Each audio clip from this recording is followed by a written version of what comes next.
Hi, everyone. Thank you so much for coming out. I am so excited to have yet another opportunity to do another Christmas concert.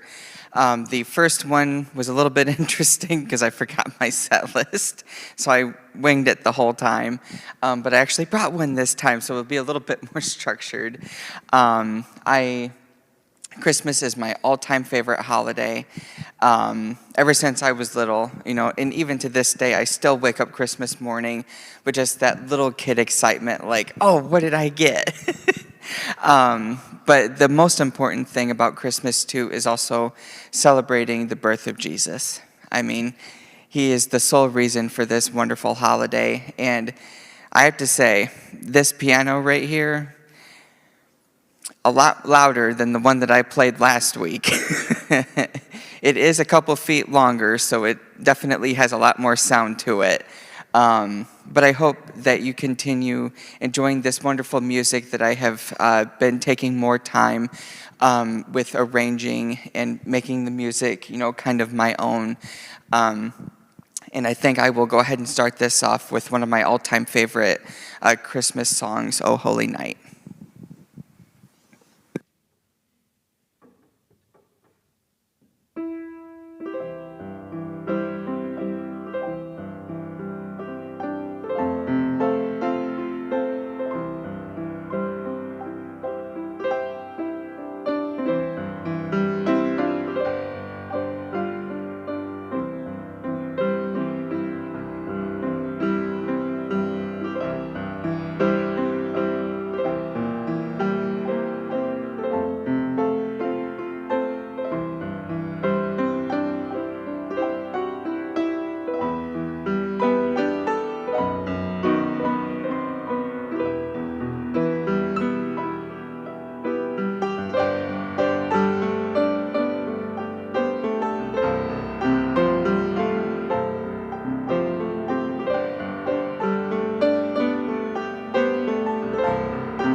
You know, I've heard many great versions of that song, and I would never compare myself to other musicians because everyone takes their time with their music.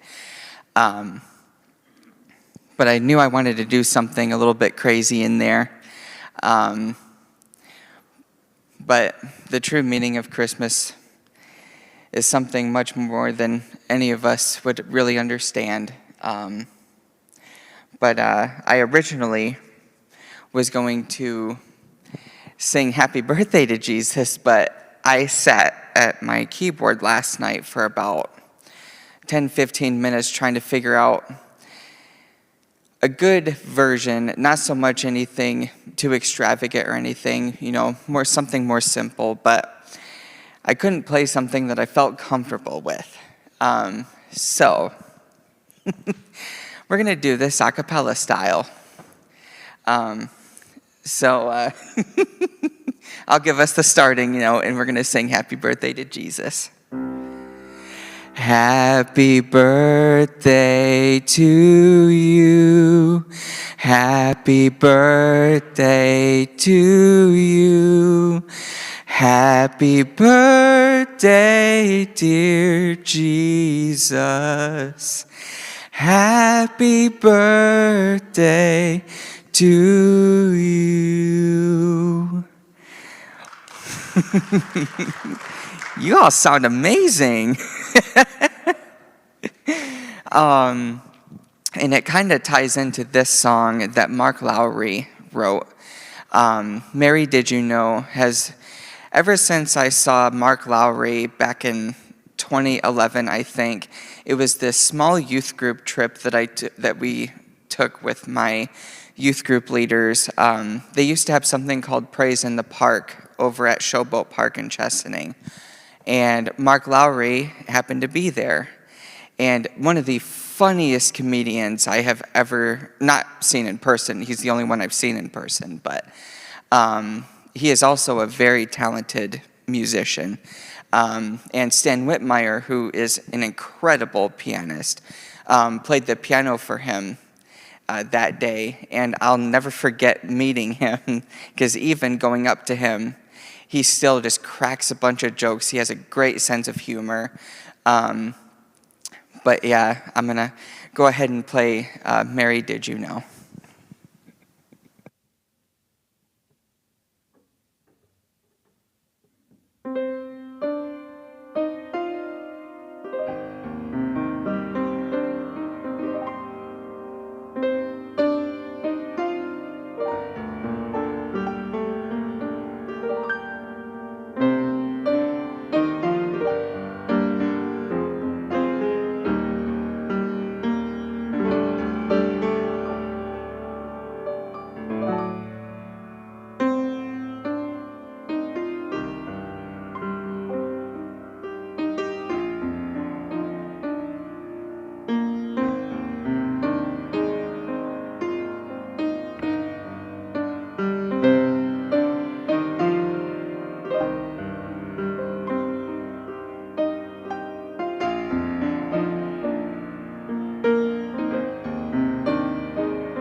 I have to say, out of all embarrassing moments I've had on stages, what just happened right here with this bench, it kind of leaned over a little bit to the right, and I kind of tried to keep myself balanced. But the show must go on. Yeah, I knew I wanted to do something a little more extravagant with that song because there's such an amazing meaning to the song. And the meaning of the song that it has to me is, did Mary know that what she was signing up for? I mean, personally, if I was going to be a father to a God or a son of a God, I would be completely astounded, but at the same time, I'm like, is there a handbook for this? I mean, then again, there's usually not one for raising regular children either, so. But yeah, that song has a lot of great meaning to it, and Mark Lowry did a fantastic job at writing the lyrics of that song. And I'm going to kind of switch gears a little bit to something a little bit softer. I remember when, I think it was the first Christmas service that we went to at Abba's house. Some of my family's here tonight, and we went to that church for about, 13 years? 12, 13 years, something like that. And the pastor that used to lead that church, he's now in the arms of Jesus. But I remember the first candlelit service we had, and one of the songs that we sang was Silent Night. And I know I had listened to it, probably 1,000 times before, but there was something about the entire congregation standing there with the candles in our hands and singing that song. And no special instruments or anything. It was just the voices. I'm not going to do that to you guys tonight because I've already traumatized you with singing Happy Birthday to Jesus. But I will go ahead and play a good instrumental version of it for you.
So, of course, growing up, we listened to that song on the radio, and I the first Christmas concert that I think I went to was for the Collingsworth family a couple years ago, and they have this beautiful Yamaha grand piano that they travel around with, and during the Christmas concert, out of nowhere, Kim Collingsworth, who is a phenomenal pianist too, they went from a very calm song to that, and I will never forget. It was the first time they ever did this, but one of their bus drivers, because they travel with 4 chartered buses around the U.S. and into Canada. One of the bus drivers comes out in a hippopotamus blow-up costume. And as Kim is sitting there playing that song, she is dying laughing and trying to keep rhythm at the same time. And I'm thinking, how on earth is she not completely distracted? But she just kept on going. And I had no specific sheet music for this song. I played the melodies in my head, and I figured it out on my own of what I wanted to play.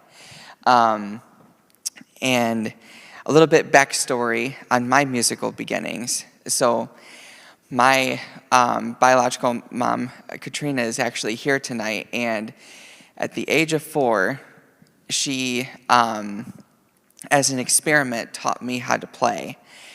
I never had any formal training except for what my mom taught me, which a good portion of it was classical music. So I kind of make the joke that I'm a self-taught / classically trained pianist. But I'm also a firm believer that God had already planted the seed with music in my mom, and she passed the gift of music on to me. And, excuse me. This is kind of leading into a song that I actually composed for Christmas. So our favorite character of A Christmas Carol, Ebenezer Scrooge, throughout the movie, he is completely against anything Christmas related. But at the end of the movie, after he visits those ghosts visit him, and he's literally knocking at death's doorstep. It was like this huge epiphany just kind of awakened him to be grateful for all of these things. So I created a song right off the bat, and I called it Ebenezer's Waltz.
So with anything that I compose, I like to mix in a lot of things. I like to mix in a little bit of gospel, a little bit of classical sounding types of music, and once in a blue moon, I'll add a little pop in there. But when it comes to a waltz, of course, that's its own genre and style of music. When I was really young and, really learning how to play the piano, the first ever song I learned was Voorhies, and don't worry, I won't bleed your ears with that song today. But Beethoven does have a lot of beautiful music that he had composed, and half of his life he did it while he was deaf. And I could not begin to imagine losing my hearing. Music has become such a big therapy for me, and I suppose some would recognize it as a healthy addiction. But I believe the main reason why I was given this gift of music was to perform and give it back to all of you. And again, I really appreciate all of you coming out here tonight to listen to me play. And of course, the next song that I have listed is Joy to the World. Something that I heard not too long ago was God may not promise to change our current circumstances, but he does promise us peace for all of us that truly believe in it. And of course, when I say that, there's a lot of internal stuff that I'm sure all of us have to go through, but blessings are overflowing and they never stop.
Don't know how that happened, but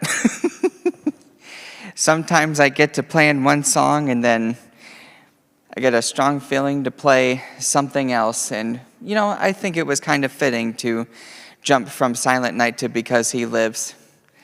The words of that song is, because He lives, I can face tomorrow.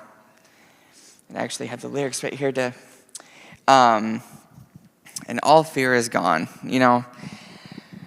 Every day we are faced with different types of fears, but the most important thing is God's always there. And, I work in healthcare, and that is not an easy industry to work in. Some days I am tested. But I also remember I have a lot to be grateful for. I have a roof over my head, and I got a family that loves me unconditionally. And I think, let's see, I was going to have my phone sitting right here just to keep me in check. But I think I'm going to tie into this next song, My Tribute.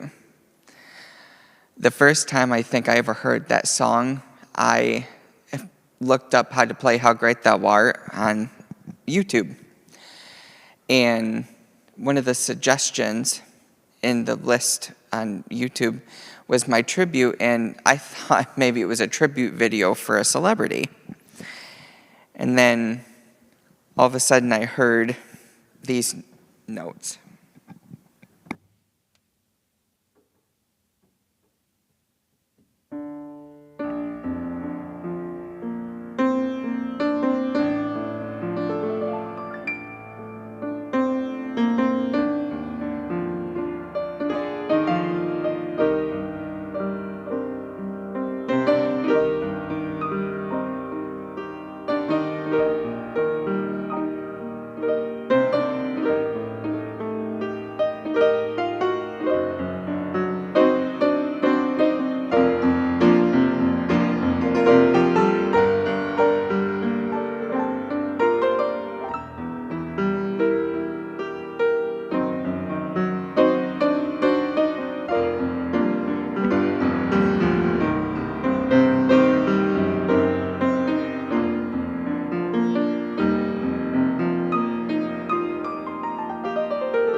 Wow, that song took a lot out of me. um, Something that a lot of people don't realize is when we play a high energy piece like that, it can take a lot out of us.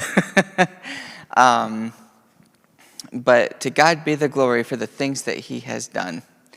You know, I always have to keep reminding myself of that because I'm human and I have my moments where I don't feel that way. Sometimes I do give myself a little pity party every now and then, but I am very grateful for this gift.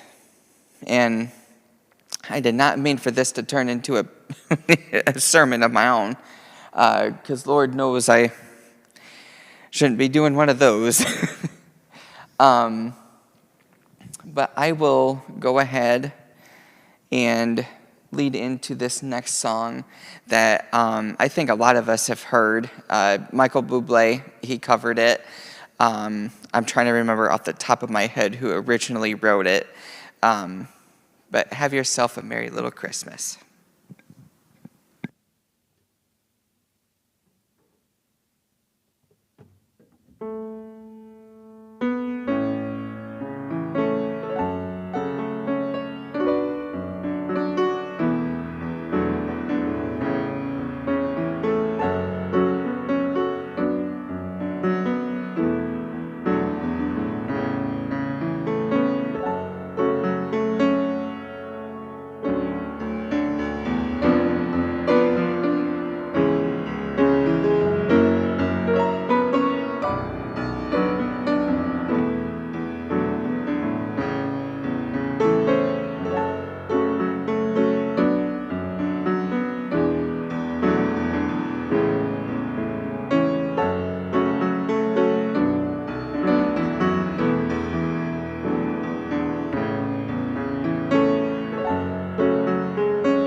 That's one of my favorite things to do when I finish off a song is kind of throw in a little run at the end. When I did my interview back in July of this year with Aware Now Media, which is a small media company based here in Owosso, one of the questions that Allie asked me was, what color would B flat be in? Because my favorite key to play in is B flat.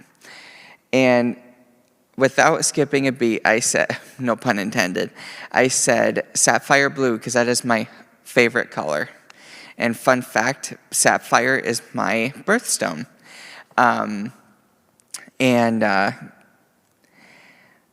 She was so amazed that I came up with that answer so quickly because with the way how my hands are shaped, B flat is definitely more comfortable for me to play in. I know a lot of music in the key of B flat. And earlier when I was playing I Want a Hippopotamus for Christmas, I kind of wanted to do something a little interesting in the beginning where I started in C and started playing in the key of F. I just like to be all over the keys. Kind of makes things a little bit more interesting there. And let me see. I think one of my all-time favorite gospel hymns, and I'm sure a lot of us can relate, is How Great Thou Art. There's a lot of, I think there's 5 or 6 verses in the original hymn. Not a lot of, music artists these days will include the entire song. But something that I did a little bit differently with this one is I also made a little bit of a medley with it as well because Abba's house, the church that I used to go to, Pastor Dave, that was one of his all-time favorite hymns to sing. And sometimes that man would overpower the entire congregation with just belting out those words. And I think with the things that are going on in our current world right now, we could always use that reminder.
kind of felt the need to play that. That was a song that my mom used to sing to me when I was little. I used to have really bad night terrors when I was little, and never remembered what happened during them, but I remembered when I was really little, my mom would sing that to me, and it's always had a calming effect on me. And it's true, Jesus does love us. And the Bible does tell us so. I think I'm going to go ahead and kind of give myself a little break and go into a 10 to 15 minute intermission, and I'll be back soon. Thank you.